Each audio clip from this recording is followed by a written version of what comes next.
Maka dedek kalau mau ke Jaya datang ke masjid. Kita orang tua arahkan anak-anak kita. Bagaimana caranya? Kasih anak-anak dia MC. Mestiku di kampung itu kalau SD dia MC. Kalau SMP ceramah pengantar ustaz. Misalnya saya mau ceramah, ini dulu ustaz, anak pesantren dulu dikasih 30 malam berturut-turut semua anak pesantren. Subuh anak SD MC. Apa hebatnya? Pasti datang orang tuanya.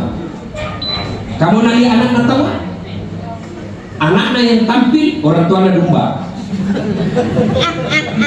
Pasti pelan-pelan tomo kok ketawa. Dan tomo pakai ego. Ya. Nah, jadikan anak yang soleh dan soleha. Ya.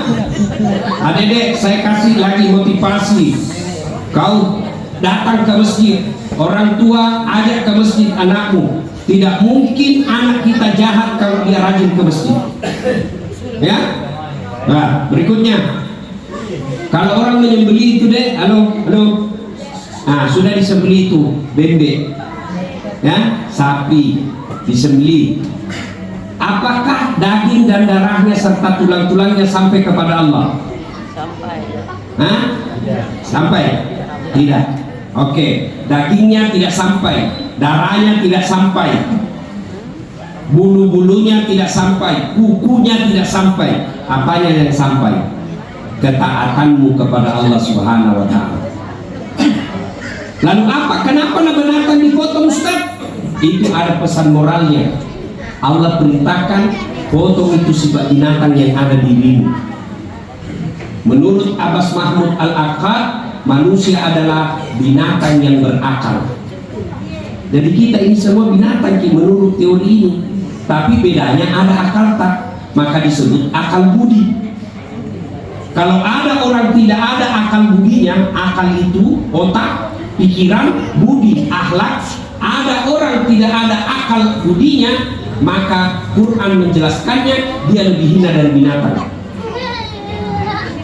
Mana buktinya? Mau ke contoh? Kasih ke contoh. Bebek. Tahu kok bebek? Kambing. Tahu kok kambing? Bebek. Tahu kok bebek? Kambing. Tahu kok kambing? Tidak habis di waktu itu kalau itu terus diputar-putar. Coba itu kambing. Kalau kambing nakal bisa dijual. Iya toh? Kambing bisa dijual. Tapi tidak ada beli. Mau diapa? Boleh dipotong. Dagingnya jadi coto, tulangnya jadi konro, kulitnya perhiasan, tanduknya perhiasan, lidahnya sop lidah, pipinya sop pipi, ekornya sop buntut, kakinya sop kiki, pelernya dibakar. Obat kuah. Yang aku bicara anak-anak ini urusan orang tua. Iya toh? Kambing nakal jual. Nggak ada yang mau beli, potong. Tapi kalau ada anak bandar di sini, apa ya? Apa ya? Kok apa ya? Siapa mau makan? Apa? Siapa mau makan? Dijual, siapa mau beli? Itulah makna ayat lebih hina kau dari binatang. Maka Allah perintahkan potong sifat binatang. Apa sifat binatang? Banyak. Contoh, dedek, adek, tahu monyet? Tahu monyet? Jantung kau dia lagi. Tidak boleh. Sejelit-jelit temanmu masih lebih cakep daripada monyet.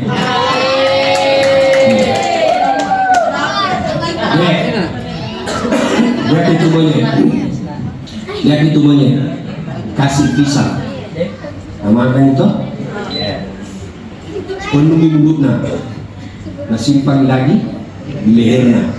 Kasih lagi pisang. Nah, tolak tidak. Nah, pegang tangan kanannya. Masih ngomongnya itu.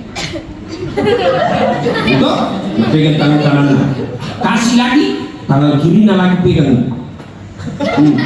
Kasih lagi, kaki kanan lagi pegang. Kasih lagi, kaki kiri lagi pegang. Nah ambil punyanya temannya, penuh mulutnya, tangannya penuh, kakinya penuh, kasih temannya masih merebut. Apa namanya itu? Cocok, serakah. Ini orang serakah. Idul kurban, potong itu sifat serakahnya. Bahasa Parisnya mabuaja. Tahu Joko Paris? Pare-pare dan sekitarnya. Pelan-pelan begoh. Buaja, mabuaja, mau ambil semua. Memang secara teori demokrasi boleh, tapi taruh siri anehmu. Serakah, itu serakah. Nah biar haknya saudaranya ambil. Serakah kalau bertetangga kok, nah ambil pagarmu.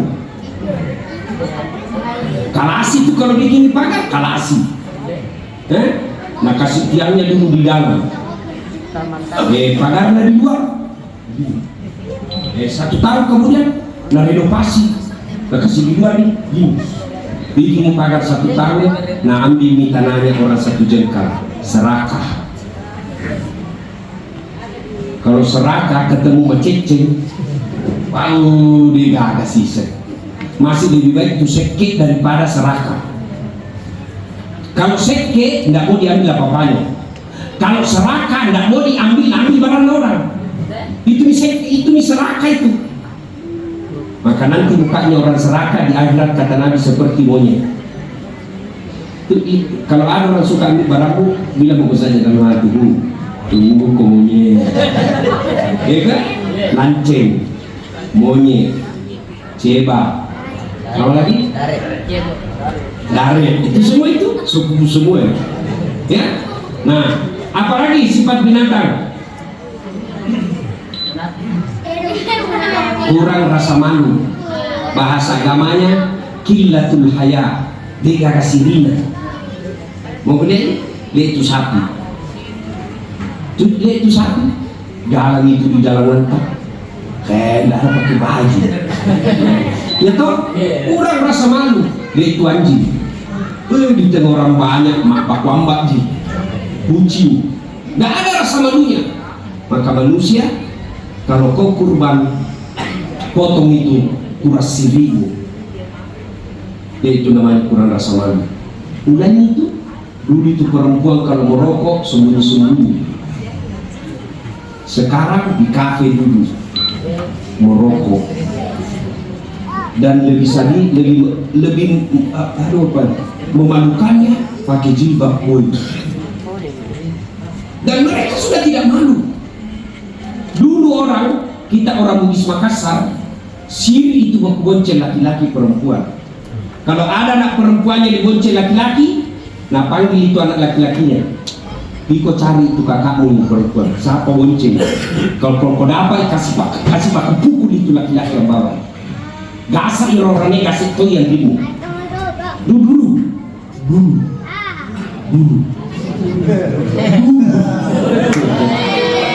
Sekarang tenang. Nabilang mana mama nak keluar pernah malam minggu. Keluar pernah. Nanti dia bilang korang tak laku. Dulu. Kalau ada perempuan hamil di luar nikah, itu orang Makassar mengusir anaknya. Orang Bugis mengusir. Sana kampungnya. Tinggalkan ini kampung. Apakah sirko? Itulah orang Makassar namanya Mapaji. Sekarang Cini ini hamil besar, pesta. Baru 3 bulan sudah menikah. Ada cucunya. Kenapa cepat sekali nak? Lagi-lagi itu tuh senteren sekarang. Tidak ada lagi rasa malu. Coba dulu orang malu kalau dibilang palsu. Tuh dulu malu orang kalau dibilang palsu. Dulu. Sekarang pejabat kadang-kala bijak lagi apa dia bilang itu jam palsu. Ya toh, enggak malu bilang palsu. Ijazah palsu. Yang kosong ijazah ya, sekarang rasa malu mulai hilang. Kalau ada orang tidak punya rasa malu, maka dia lebih hina dari binatang. Percuma kau potong sapi tiap tahun, kau tetap kau masih kurang siri. Pakaian orang beriman, pakaian orang takwa kata Nabi, rasa malu. Maka harus punya rasa malu. Nah, dua sifat binatang. Satu, serakah. Dua, rasa malu. Tiga, besok-besok lihat di sini sapi, kalau saya tidak salah lebih 10 ekor sini, Prof ya? 16. Berapa? 16. Biasanya itu kan berkumpul itu sapi kan, kalau mau dipotong toh, ditarik satu, tinggal lihat 15. Dipotong itu satu, diikat, dipotong. Ini temannya 15, santai dimakan. Nggak peduli itu temannya dipotong. Iya toh? Iya. Tidak punya kepekaan, kepedulian. Manusia harus punya kepedulian. Kenapa sekarang banyak anak-anak sudah tidak peduli? Iya nih, anak-anak sekarang tidak ada itu namanya tenggang rasa, bersaudara gara-gara HP berkelahi. Kalau dulu kita, kalau ada ganggu saudara, dikeroyok itu yang ganggu. Sekarang udah hilang. Kenapa? Karena orang tua kasih minum sapi, susu sapi anaknya. Ya, makanya anaknya sifat sapi. Apa sifat sapi? Tidak peduli, mau dipotong di temannya. Nabi lagi,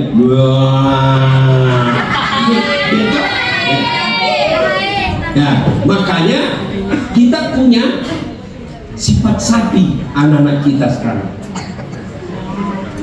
Maka kalau merasa Idul Kurban kali ini, maka sembelilah sifat-sifat sapi yang ada dalam diri kita, yaitu tidak punya kepedulian, harus punya tenggang rasa. Nah, Bapak saudara-saudara sekalian, itu bagian daripada sifat-sifat sapi yang harus kita sembelih dalam ajaran pesan-pesan penyembelihan binatang. Sudah banyak sebenarnya, tapi waktu yang terbatas. Besok memilih Lebaran, beberapa hari yang akan datang. Apa sunnah-sunnahnya Ustaz? Satu, sunnah mandi sebelum ke lokasi. Mandi dulu. Nah itu kalau cepat bangun. Tapi kalau bangun ki 6:30 nih, nggak mandi lagi, langsung ke lompat. Nah, ada yang serupa, malamnya niat puasa. Kan Zulhijjah itu deh ada disebut puasa sunnah 10 hari di bulan Zulhijjah. Tidak bisa ke 10 hari, maka minimal 3 hari di bulan Zulhijjah, yaitu 8, 9, 10 Zulhijjah. Itu. Nah, kapan mulainya? Mulai besok. Masuk di tanggal 8 di besok, lusa 9, tanggal 6, 10 Zulhijjah. Kalau tidak bisa ke 3, 1 kapan itu start? Hari Lebaran. Bagaimana puasanya? Sebelum kau tidur niat kau puasa besok, sudah bangun jangan makan, selesai pakai Lebaran baru makan, dianggap 1 hari puasa. Itu bedanya Idul Fitri. Kalau Idul Fitri sunnah makan dulu baru pergi Lebaran. Kalau Idul Kurban kurang Lebaran baru makan. Tapi dengan catatan malam sebelum tidur sudah niat mau puasa besok. Sudah mandi. Bagaimana caranya mandi Ustaz? Sunnah wudhu dulu. Wudhu dulu, majenek dulu seperti biasanya. Selesai wudhu jangan cuci sampai di kaki. Stop sampai di telinga. Sudah itu masuk lagi di bak mandi, kamar mandi bersuku, ya, masuk di kamar mandi. Nah, kalau ada timba, ambil timba, menghadap kiblat. Kalau Imam Ali karamallahu wajah, Ali bin Abi Thalib, kenapa yang lain disebut radhiyallahu anha, radhiyallahu an, ya? Karena Ali kenapa disebut gelarnya khusus karamallahu wajah? Karena tidak pernah lihat aneh beliau, nggak pernah lihat itunya, maka disebut makarama, karamallahu, tidak pernah lihat begitunya. Jadi kalau moki sunnah jangan telanjang bulat. Misalnya kalau kita ibu-ibu tutup pakai rok dalam, kalau kita adik-adik laki-laki pakai celana dalam. Kenapa Ustaz? Nah, tidak ada orang lihat, dia malu kepada malaikat. Nah, itu. Tapi yang dia saya mau sudah ya, sudah menghadap kiblat, ambil timbang. Kau pakai bahasa Indonesia nih, saya niat mandi sunnah idul kurban lillahi ta'ala. Kanan dulu 3 kali, kiri 3 kali, baru seluruh anggota tubuh. Pakai sabun, pakai sampo, sudah itu cuci semuanya. Kalepa, toh, alina beliau, ya, mengerti makanan atau? Cepat itu mengerti. Ya, sudah selesai. Kau merasa bersih nih, cuci kaki terakhir, baru selesai. Kalau sudah selesai cuci kaki, tidak wajib lagi wudhu, kecuali teratur kok. Sudah mencuci kaki, mau keluar kamar mandi, wudhu ulang, atau kencing, atau sengaja memegang itunya, batal, maka wudhu ulang. Kalau tidak tetap, maka itu tadi mandinya sudah sekaligus mensucikan dirinya. Sudah, baru sunnah memakai warna putih. Boleh warna hitam, boleh coklat, boleh merah, boleh. Tapi yang dicintai Allah dan Rasulnya pakai warna putih. Nah, sudah Bapak Ibu saudara-saudara sekalian, sunnah pakai parfum, pakai minyak-minyak. Nggak ada asli, yang palsu juga boleh. Kalau perlu pakai pengharum ruangan atau pengharum setrika. Yang penting harum kok sunnah. Sunnah pakai sikat gigi, sunnah. Kenapa? Bayangkan nanti di Karebosi panas, tiba-tiba keringat kok. Angkat takbir, kau takbir orang setengah mati. Bau kalepa. Begitu nak dengar bau kalepaku seumur hidup aku nak ingat. Dewa kau langsung nak bilang, kamar kimi menjuta berere kalepana. Ya, nah itu sunnah. Tujuannya juga apa? Pesan moralnya, jangan kau ganggu orang di sampingmu. Sampai bau badan pun itu diatur dalam Islam. Nah, sudah, Bapak adik-adik sekalian, menuju ke lokasi. Sunnah jalan kaki. Tapi lihat ke lokasinya. Kalau mau kau di goa dari sini, jangan tunggu kau jalan kaki, kalau kau namanya itu. Selesai orang sholat baru kau sampai. Tapi kalau dari sini ke Karebosi, boleh, masih muat itu, masih bisa. Tapi jangan jam 7 berangkat. Ya, 5:30 jalan nih. Makin panjang jalanmu, makin banyak langkah, makin banyak pahala. Sepanjang jalan disunnahkan takbiran. Allahu Akbar, Allahu Akbar, Allahu Akbar, la ilaha illallah, wallahu akbar, Allahu Akbar, walillahil hamd. Itu diucap, tapi ketika kau takbiran itu nak ganggu kau taman lu. Talekan deh, karena kau soalin tong kau. Nah, akhirnya apa kau bikin? Update status.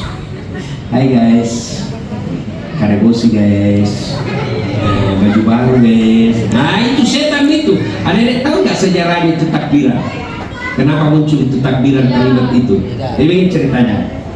Ketika dibaringkan itu Ismail sama bapaknya, toh, sudah ditutup matanya, dibaringkan nih seperti sapi mau dipotong, diikat tangannya ke kakinya, begitu digerek, tidak mau pergi.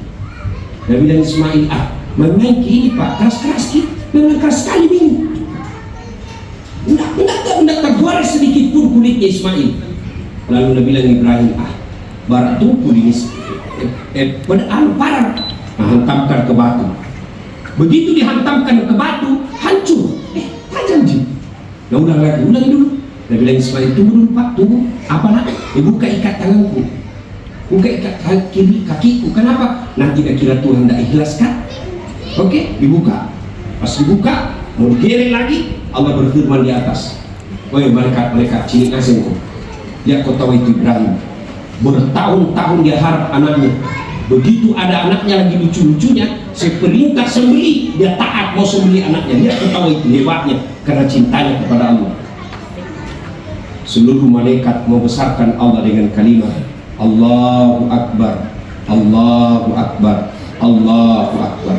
Mendengar ini, Ibrahim alaihissalam melanjutkan memuji Allah dengan kalimat La ilaha illallah wallahu akbar. Menyambutnya, Ismail kemudian mengucapkan Allahu Akbar walillahil hamd.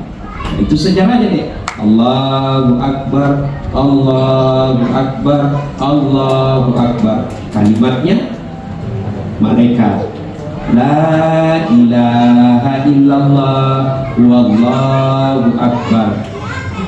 Ibrahim Allahu Akbar walillahil hamd. Ismail.